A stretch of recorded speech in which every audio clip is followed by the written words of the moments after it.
السلام عليكم، ازيكم يا حبايبي؟ عاملين ايه؟ النهارده هنعمل فطار بسيط. يوم الجمعة ده الاساسي. فطار بسيط سهل كده عادي، كل البيوت بتعرف تعملوه وبيعملوه، يعني مش بيعرفوا، لا بيعملوه، كل الناس بتعرف تعمله.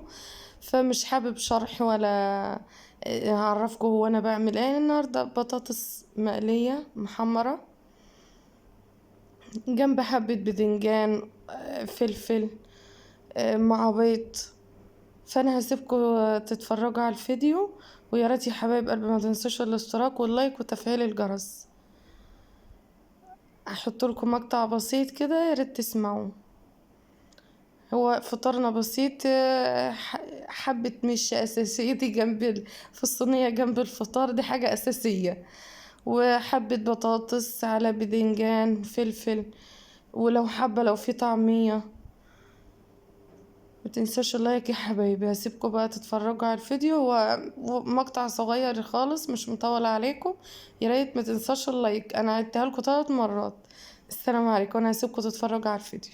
أجمل ما في قدر الله أنه يأتي بعد أن تنقطع كل الأسباب، ولا يبقى في قلب العبد إلا الله. عش حياتك ولا ترهق نفسك بالتفكير، فالله عنده حسن التدبير. تذكر أن الله جل جلاله قال لعباده لا تقنطوا، وقال يعقوب لأولاده لا تيأسوا، وقال يوسف لأخيه لا تبتئس، وقال شعيب لموسى لا تخف، وقال نبينا محمد صلى الله عليه وسلم لأبي بكر لا تحزن إن الله معنا. نشر الطمأنينة في النفوس في ساعات القلق منهج إلهي نبوي.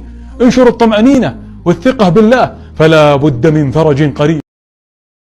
استوقفتني آية في كتاب الله، وكأني أول مرة أقرأها، مع أني مررت عليها كثيرا في حياتي، ولكن سبحان الله هي فتوحات إلهية على القلب.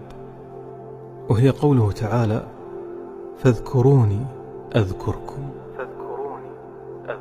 فقلت في نفسي سبحان الله، يعني إذا ذكرت الله، الله القدوس الأعلى الملك الأعظم يذكرني أنا العبد الفقير الذليل المخلوق، يعني سأكون بعينه في رعايته في حفظه في توفيقه في ولايته. يحبني الله. فطرأ في بالي قوله تعالى فإنك بأعيننا. هكذا أتاني الشعور أن الذاكرة لله، الذكر هذا يجعلك بعين الله، يعني